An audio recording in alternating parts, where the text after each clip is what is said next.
يعني هذه النصيحة الإبليسية، ظاهرها فيها الخير ولكن الباطن ديالها فيها الشر، لأن الشيطان ما عمره تيجي تيقول لك هاك الشر مباشرة هاك ديه، لا، ولا أجي هاد الضلال جي يدخل فيه. الشيطان ما يقول لك هكا، وإن الشيطان يأخذك خطوة خطوة وتينقلك بشوية بشوية مما لا بأس به لشي حاجة مشتبهة، شي حاجة فيها وجهين، شي حاجة فيها خلاف، تتوقعك في الحرام المحض، يوقعك في الكفر والعياذ بالله. فهذا أول اختلاف غادي يوقع في الأرض، كان بشبهة محبة الصالحين،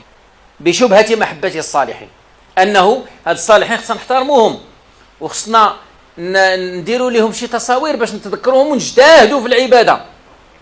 كأن الشيطان يريد من الناس أن يعبدوا الله، والشيطان بغى الناس يعبدوا الله، بالعكس هو بغاهم يتركوا هذيك العبادة، ولكن ما غاديش يجي مباشرة، ما غاديش يصدقوه إلا جا مباشرة قال لهم شتي نتوما خصكم تتركوا العبادة، ما يقبلوهاش منه.